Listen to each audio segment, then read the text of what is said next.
This is Tanya Mosley, co-host of Fresh Air. You'll see your favorite actors, directors, and comedians on late-night TV shows or YouTube. But what you get with Fresh Air is a deep dive. Spend some quality time with people like Billie Eilish, Questlove, Ariana Grande, Stephen Colbert, and so many more. We ask questions you won't hear asked anywhere else. Listen to the Fresh Air podcast from NPR and WHYY.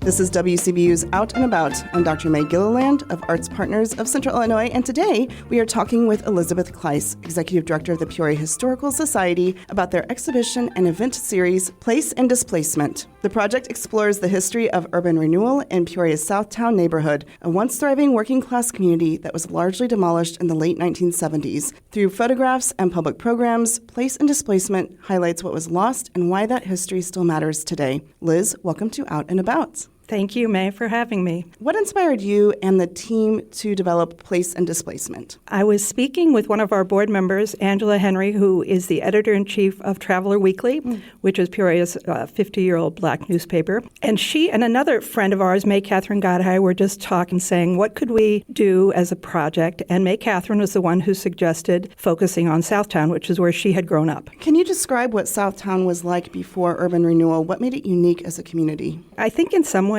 what's interesting is that it wasn't unique. It was a community of families. Think about where you grew up, your childhood streets, the schools, the businesses around you. From what I understand and from seeing the photographs and doing the research, it was a warm, working class primarily neighborhood that was stable, probably underserved. Certain areas, suffered from poverty. But from the people that we've spoken with, it was a community neighborhood. What were some of the most surprising or moving stories or photographs even that you uncovered during this time of research? We connected ourselves with the photographs because May Catherine and Angie and I went to the Peoria Public Library and we started to look through the Grassl collection. Ernest Grassl was a photographer in Peoria who spent his downtime taking photographs all around the city of houses and buildings and structures that many of which are no longer there. And this was in the 1950s and 60s. So the three of us were at the library paging through the 82 binders of photographs that Grassl had donated to the library. And May Catherine came across a photograph of her childhood home that she had never seen and that has since been destroyed. That was the catalyst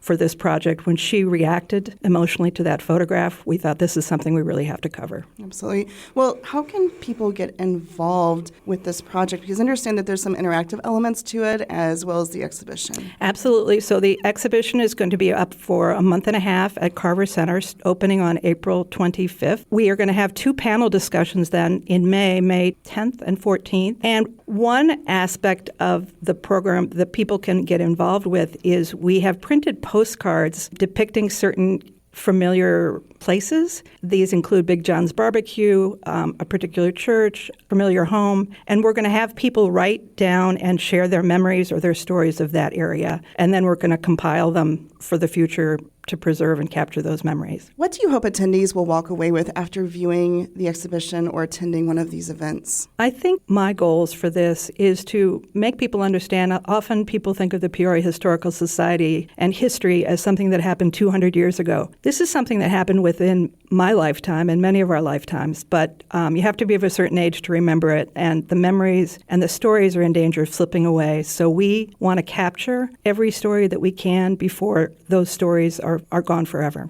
There are lots of things going on at the Peoria Historical Society. Tell us just very briefly, if you are able to, some of those things and how folks can get involved. Yes, there are so many ways. We have our Rennick Art Show, which is now launching its 61st year. Hard to believe. Wow. And our bus tours are coming up in June, our 31st year of those. So lots of things. You can visit our website, peoriahistoricalsociety.org, or give the office a call. We'd love to see you. That was Elizabeth Klise, Executive Director of the Peoria Historical Society, talking about their exhibition and event series, Place and Displacement. Liz, thank you so much for joining me in the studio today. It was an absolute pleasure. Thank you, May. You've been listening to Out and About, production of WCBU and Arts Partners of Central Illinois, designed to connect you with the arts community. Our producer is John Norton.